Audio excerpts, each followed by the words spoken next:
Hey, vous avez déjà entendu un natif anglais dire « I'm on cloud nine », ce qui vous a amené à vous demander « est-ce qu'il est sur un nuage ou est-ce qu'il a trop bu ?» Pas de panique, je suis là pour vous aider à comprendre ces mystères de l'anglais. Et pour ce faire, on va passer en revue 15 idiomes ou 15 expressions idiomatiques en 15 minutes. Ce petit tuto va vous aider à comprendre les films en VO, parler anglais comme un pro et pourquoi pas épater tous vos potos. Alors restez bien jusqu'au bout puisque vous aurez la possibilité de passer un micro-quiz qui va vous permettre de tester vos skills ou voir si vous planez encore. Allez, c'est parti. Alors pour bien faire, on va classer ces expressions idiomatiques par catégorie, ce qui va vous permettre de mieux les mémoriser. Et on va commencer par la catégorie du bonheur. Alors certes, on a plein d'obligations, de devoirs ou de contraintes, mais on mérite quand même un petit peu de bonheur. Du coup, notre premier idiome, c'est « to be on cloud nine ». Littéralement, ça veut dire « je suis sur le nuage 9 », ce qui en français n'a pas vraiment de sens. En fait, ça correspond à notre expression en français « être au 7e ciel ». C'est notamment le cas, par exemple, lorsque vous réussissez un examen. Par exemple, vous pourriez dire « After winning the competition, he was on cloud nine ». Après avoir gagné la compétition, il était au 7e ciel. Perso, je suis on cloud nine quand ma pizza arrive chaude. L'idiome suivant, c'est « full of the joys of spring », littéralement « plein des joies du printemps ». Alors tu me diras, on est en automne. Oui, peut-être, mais l'idée ici, c'est d'exprimer le concept de « débordant de joie ». Par exemple, tu pourrais dire « When John found out he was getting promoted, he was full of the joys of spring ». En français, ça donnera « Lorsque John a découvert qu'il était promu, il était débordant de joie » ou « il débordait de joie ». L'expression idiomatique suivante a une traduction littérale et il s'agit de l'idiome « to be on top of the world », littéralement « être au sommet du monde ».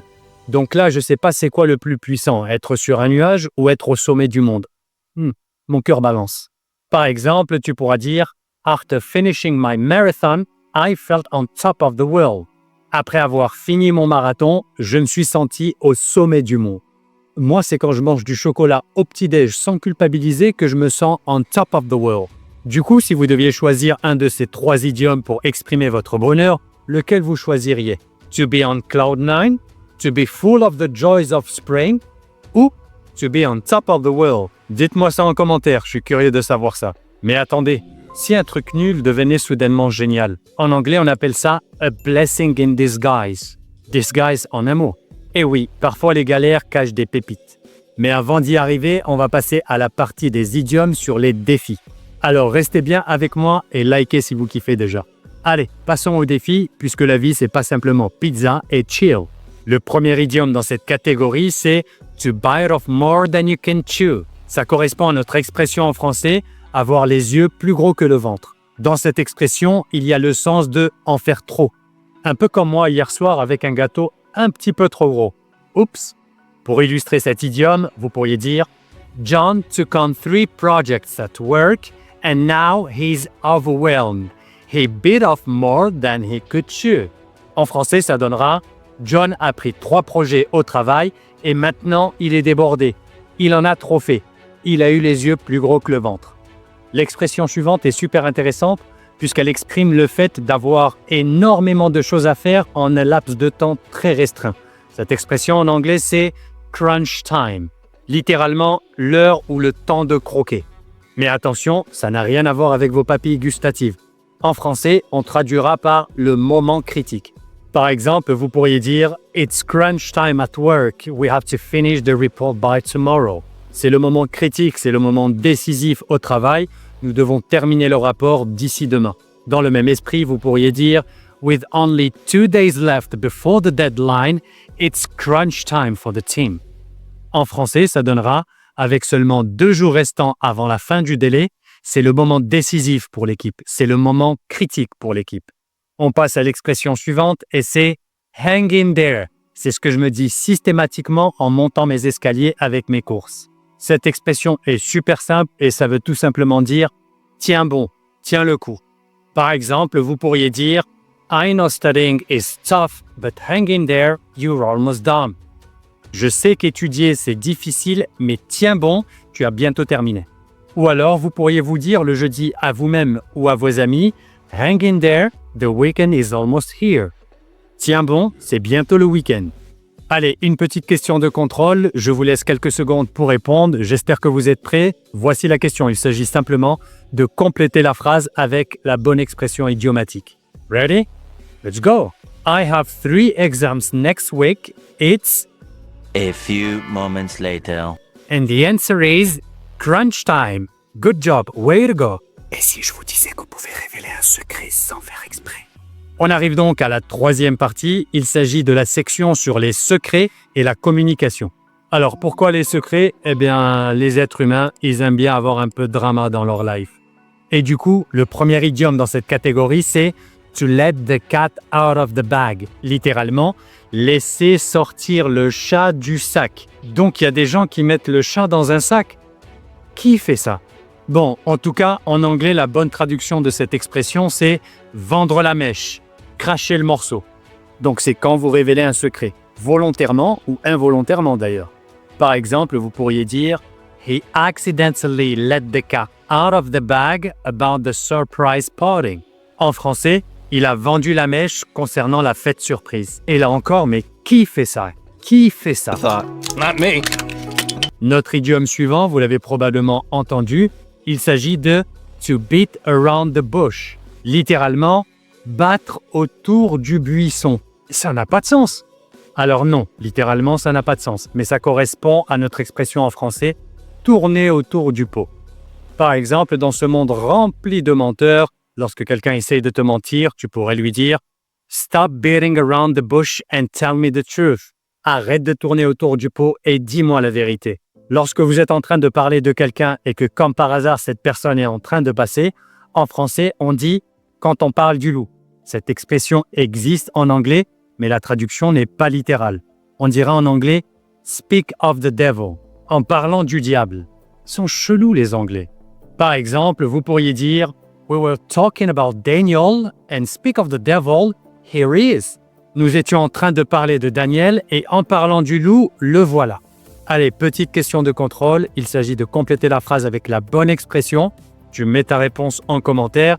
Voici la phrase. I wasn't supposed to tell him, but I... Take something with a grain of salt. Cuisine ou philosophie? Eh bien, restez pour le découvrir et partagez avec un ami qui apprend l'anglais. À Skip, c'est mieux à 2. Ça nous amène à notre 4e section sur les idiomes et il s'agit des opportunités et des conséquences. Les opportunités, c'est comme les bus, faut pas les rater. Et justement, le premier idiome dans cette catégorie, c'est « to miss the boat ». Littéralement, rater ou manquer le bateau. Mais en français, c'est rater le coche. Par exemple, vous pourriez dire I wanted to buy those concert tickets, but they sold out. I missed the boat. En bon français, je voulais acheter ces billets de concert, mais ils ont tous été vendus. J'ai raté l'occasion, j'ai raté l'opportunité. Dans la même idée de rater une opportunité, on a également l'expression That ship has sailed. Littéralement, le bateau est parti. Un peu comme mes rêves de devenir le prochain Tupac à l'époque. Pour illustrer cette expression, on pourrait dire par exemple I wanted to apologize, but she's moved on. That ship has sailed. Je voulais m'excuser, mais elle est passée à autre chose et du coup, c'était trop tard. That ship has sailed. L'expression suivante, très intéressante et très utilisée en anglais, il s'agit de to face the music, littéralement affronter la musique. Donc ici, il ne s'agit pas de faire face à la musique, il s'agit plutôt de faire face ou d'affronter une situation. Donc par exemple, tu pourrais dire « After failing the test, I had to face the music and tell my parents. » Après avoir raté l'examen, j'ai dû affronter la situation et le dire à mes parents. Bon, en aucun cas, je vous souhaite de rater vos examens, bien sûr. Et sinon, vous avez déjà « missed the boat », genre raté une promo sur des cacahuètes, des frites ou une Tesla? Il n'y a pas de promo sur les Tesla. Alors, et si le pire devenait le meilleur? On arrive à « a blessing in disguise ». Mais juste avant, si vous voulez récupérer toutes ces expressions idiomatiques, n'hésitez pas à les télécharger dans un PDF gratos que vous trouverez dans la description. Alors faites-vous plaisir, c'est gratos. Nous voici donc dans la 5e et dernière section sur les expressions idiomatiques en anglais. Il s'agit de la section sur les résultats inattendus. Et notre première expression, c'est a blessing in disguise, littéralement une bénédiction déguisée. Ça correspond en français à notre expression « c'est un mal pour un bien ».